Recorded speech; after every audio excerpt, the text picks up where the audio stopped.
What is good, Ninja? OJ over here from PlayerEssence, and welcome to the PE Nintendo Switch and Gaming News video, bringing you the best Nintendo Switch and Gaming news for the day. So today we've got some awesome information for you guys, like always, so let's go ahead and get right into it. The Flame in the Flood for the Nintendo Switch launches on October 12th, and we've got the first footage of the Nintendo Switch version in action. So the Flame in the Flood will launch for the Nintendo Switch via the Nintendo eShop on October 12th. Developer The Molasses Flood and publisher Curve Digital have announced. Now here's a brief overview of the game via The Molasses Flood. Quote, "The Flame in the Flood is a bleak but beautiful rogue light set upon a treacherous procedurally generated river with the help of your trusty dog, Aesop." I probably said that wrong. "The Flame in the Flood tasks you to make the most of your surroundings by foraging, hunting, and scavenging your way through nature and the remains of society with a homespun art style and lifting original soundtrack by Chuck Ragan. Survival has never been this enjoyable. Drink in the delicate beauty of the post-socialite America before the perils of reality began to bite.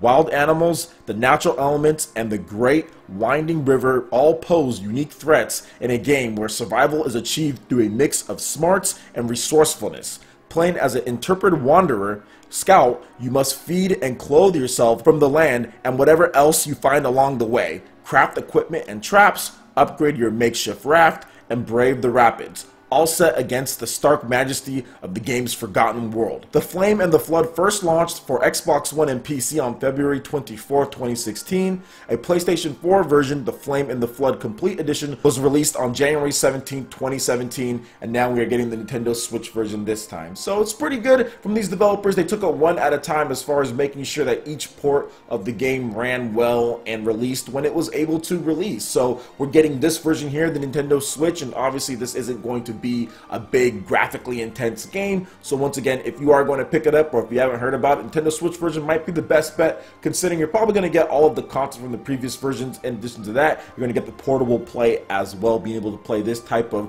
roguelite experience on the go survival type of game, procedurally generated. So you know there's going to be some replay value or other things that you can do on multiple playthroughs or whatever the case is. So let me know what you guys think about The Flame in the Flood for the Nintendo Switch. Have you played the Xbox One, PC, or PS4 versions? How is the game? Is it worth the purchase? Let me know in the comment section below. Alright, and moving into the next article here. ARMS comic series is coming in 2018, and it's by Dark Horse Comics. So Dark Horse has come today to confirm that they are working on a ARMS comic series, which is scheduled to make its debut in 2018. Quote, "The latest installment in Dark Horse and Nintendo's partnership ARMS is preceded by The Legend of Zelda Hyrule Historia, The Legend of Zelda Art and Artifacts, The Art of Fire Emblem Awakening, and The Art of Splatoon. ARMS is a revolutionary fighting experience for all ages and skill levels. Utilizing Joy-Con motion controls, players can throw punches and guide them mid-fight to hit agile fighters, avoid incoming attacks with dashes, or trampling high into the air to rain down fists from above.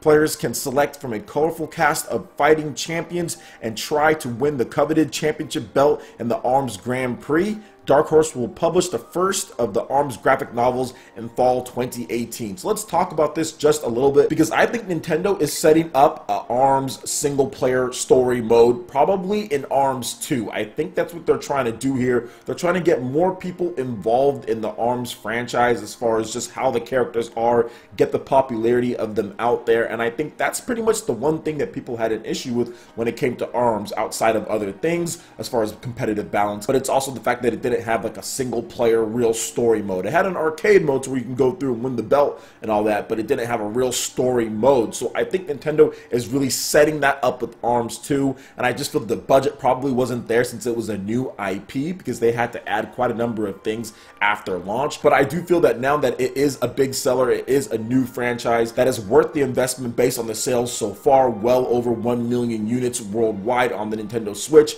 I think Nintendo is going to invest that money into an in ARMS 2 and into a story mode, and just a bigger game overall, more characters, more things to do, more stages. I think ARMS 2 is going to be amazing, and I think this is just kind of the precursor for that. They're setting it up. Obviously, there is no confirmed ARMS 2 or confirmed story mode or anything like that. I just feel that with this Dark Horse Comics, Nintendo is trying to get people into it a little bit more and then kind of set up for that ARMS 2 and that big story mode to where they can really take advantage of what the comic set up. So what do you guys think about this Dark Horse comic coming to ARMS, and how do you feel about ARMS 2 having a big story mode in the game? Let me know in the comment section below. Alright, and moving into the last article here, and this one is a big one if it does turn out to be true, because apparently Nintendo has upped the Switch supply to 2 million units a month, which is a staggering amount considering how much they've been selling so far. So this is from the DigiTimes, and once again, like I said, it's not confirmed at this point, but they are reporting it as if they have this information. So let's go ahead and get into this here. So Nintendo has recently raised its orders for the Nintendo Switch to 2 million units a month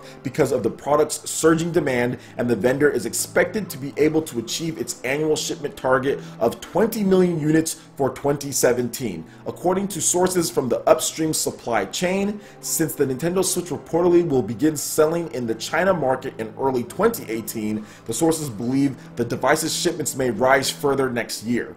By the end of June 2017, Nintendo had already sold 4.7 million Nintendo Switches, and the strong performance has prompted Nintendo to increase the supply of the game's console. Game's console is currently in short supply in Japan, and it will not be available in Taiwan until December 2017, but the launch in China has not yet been officially scheduled.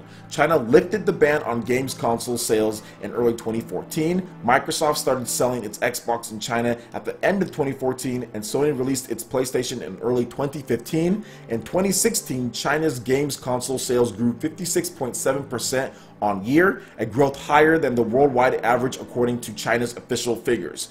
Nintendo has also recently partnered with Tencent to add one of the China-based players' games to the Nintendo Switch's platform. The sources also point out that the Nintendo Switch shortages are mainly due to tight supplies of key components including DRAM, and has nothing to do with the defective components or issues on its assembly. The Nintendo Switch is currently manufactured by Foxconn and Japanese-based Hosiden, with Foxconn supplying over 50% of the overall volume. But ODMs such as Petatron Technology and Westron are trying to win orders for the game's console. Pegatron has stationed a team near Nintendo's headquarters looking to persuade the Japanese-based vendor, according to the sources. So there's a lot of stuff going on with this article here as far as what Nintendo is supposedly doing. Now, we do know, as far as facts go, Nintendo has said that they are working as hard as they can to increase supply, and they've actually said, yes, we will increase supply, there will be more. So this falls in line with that. Now, what we don't know is the actual numbers. They're saying 2 million here, so we're going to have to wait and see if that actually comes true, but I'm guessing that they're talking about 2 million units for worldwide. That's what I'm thinking that they would have, because right now it's definitely not 2 million units worldwide that we're seeing as far as production goes. Maybe a million, maybe a little bit less than that. Either way, they're upping production. That's what we do know. Now, yes, they did add one of China's best mobile-based games. I think it's like Arena of Valor or something like that. So that is going to be a big stepping stone for Nintendo, and it's obvious if Nintendo is going after that game, then they're going to be in the Chinese market. It's just a matter of actually positioning things and getting things ready when you have the stock available. You don't want to do it this year, because if you do it in 2017, you're still going through some of those shortages. There's still people who haven't been able to get one. You still got to take care of your home country in Japan, where there's huge lottery lines of people waiting and waiting and waiting to get one. So you don't want to do that this year. It's better off to wait till next year and then get that game, the Arena of Valor or whatever it's called, and then have a big launch in China. And I think that Nintendo can have way more success because they decided to get a big Chinese game to launch with the system probably in Japan, or to be on the launch in the system. So I think they're going to have a lot more success in China over Microsoft and Sony. Now, going into some of this other stuff here as far as what Nintendo's planning to do with the supply, they said 20 million units for 2017, the shipment target. I'm not 100% sure if Nintendo said that or if that was the goal. I know Nintendo said that they wanted to have 10 million units sold by March 2018. That was their whole goal, so they're going to hit that very easily. They'll probably hit that by this fall, especially with the production boost that they've already said is going on. So I think that's going to happen, but it's going to be interesting just to see how this all shakes up. Nintendo is obviously boosting production. They're doing very well. People want the Nintendo Switch. There are a flood of games, and once again, I will say this, indie games are even more valuable on the Nintendo Switch because you can play them anywhere, and that's why many indie developers have been having the most success on the Nintendo Switch, because it's a system that suits indies more as far as playing anywhere you want when you have time, not necessarily that big TV 4K experience or whatever it is. The Shovel Knight developers actually said that the Nintendo Switch version has outsold all of the other versions